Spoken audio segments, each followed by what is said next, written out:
Dear students, the topic today we are going to discuss is group dynamics, and this is Dr. Archana Tiwari, Assistant Professor in Department of Business Administration, SPC Government College, Ajmer. This topic is related with your paper, Human Behavior, and if we talk about group dynamics, it refers to the attitudinal and behavioral characteristics of a group. Group dynamics concern how groups form, their structure and process, and how they function. Group dynamics are relevant in both formal as well as informal groups to all the types. Now, what is group dynamics? Group dynamics deals with the attitudes and behavioral patterns of a group. Group dynamics concern how groups are formed, what is their structure and which processes are followed in their functioning.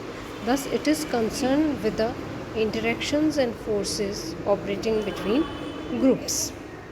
Group dynamics is relevant to groups of all kinds, both formal and informal.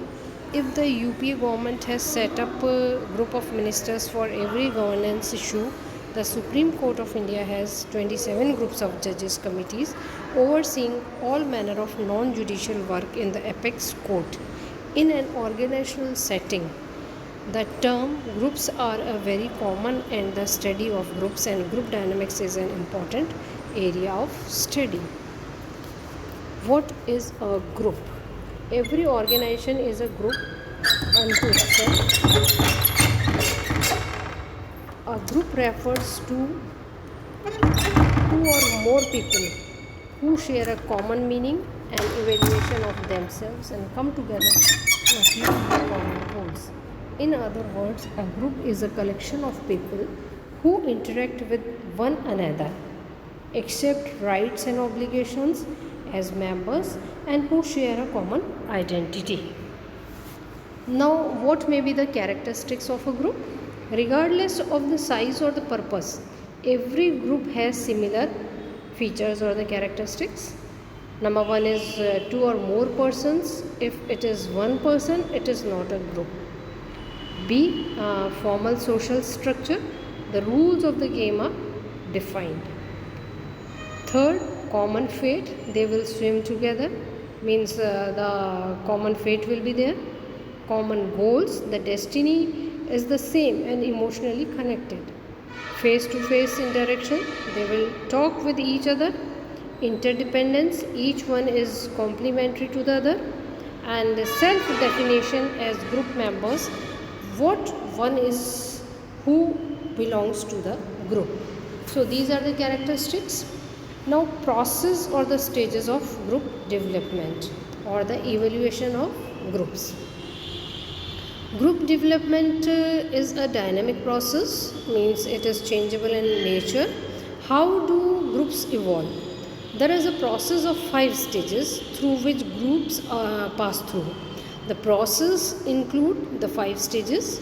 Number 1 is forming, storming, again forming, performing, and adjourning. Now, forming. The first stage in the life of a group is concerned with forming a group. Like in common man's language, we can see the example of our colleagues group. So, there is the first stage in that also. This stage is characterized by members seeking either a work assignment in a formal group or other benefit like status, affiliation, power, etc. in an informal group. Members at this stage either engage in busy type of activity or show apathy. The next stage in this group is marked by the formation of dyads and triads. Members seek out familiar or similar individuals and begin a deeper sharing of self. Continued attention to the subgroup creates a differentiation in the group, and tensions across the dyads and triads may appear. Pairing is a common phenomenon. There will be conflict about controlling the group. Second is norming. Third is norming. The third stage of group development is marked by a more serious concern about task performance. The dyad strides begin to open up and seek out other members in the group.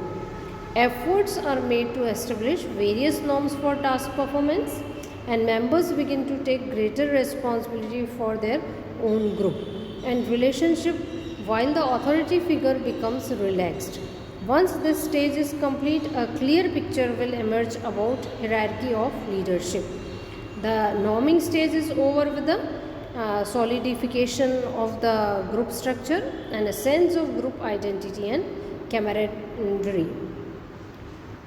Next stage is performing. This is the stage of a fully functional group where members see themselves as a group and get involved in the task. Each person makes a contribution and the authority figure is also seen as a part of the group. Group norms are followed and collective pressure is exerted to ensure the process of group effectiveness of the group. The group may redefine this goal development in the light of information from the outside environment and show an autonomous will to pursue those goals. The long-term viability of the group is established and nurtured. So this is the figure related with the process of group development. Firstly, groups are formed, then storming stage is there, norming stage is there, then performance will be there, and adjourning. So this is the last stage. In the case of temporary groups like project teams, task force, or any other such group which have a limited task at hand, also have a fifth stage.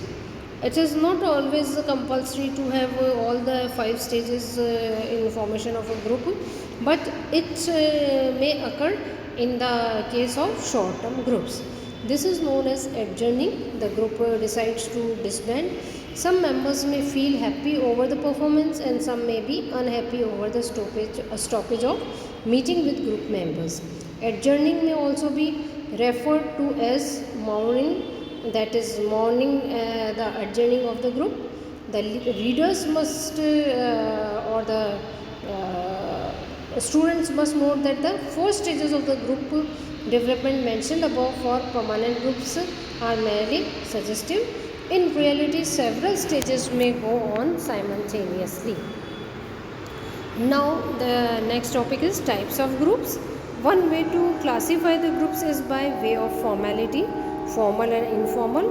While formal groups are established by an organization to achieve its goals, informal groups merge spontaneously. Formal groups may take the form of command groups, task groups, and functional groups. Command groups are specified by the organizational chart and often consist of a supervisor and the subordinates that report to the supervisor.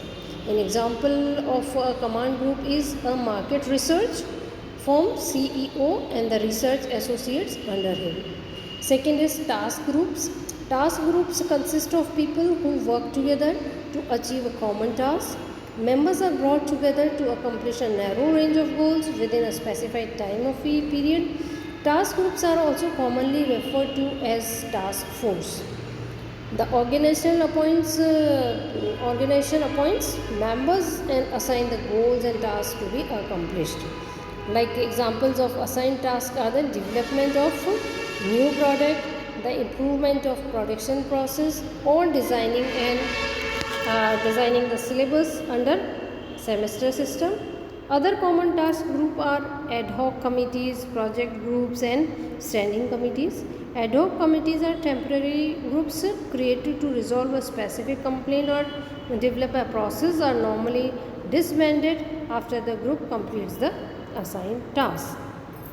Third is functional groups. A functional group is created by the organization to accomplish specific goals within an unspecified time frame. Functional groups remain in existence after achievement of current goals and objectives. Examples of functional groups would be a marketing department, a customer service department, or an accounting department. In contrast to formal groups, informal groups are formed naturally and in response to the common interest and shared values of individuals. They are created for purposes other than the accomplishment of organizational goals and do not have a specified time frame. Informal groups are not appointed by the organization and members can invite others to join from time to time.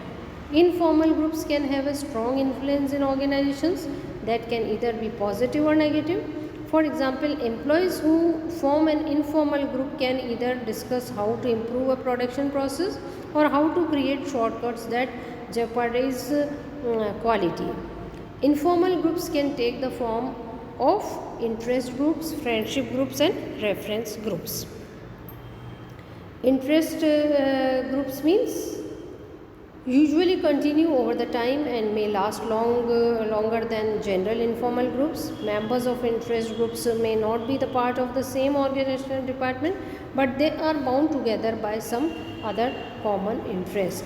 The goals and the objectives of group interest are specific to each group and may not be related to organizational goals and objectives.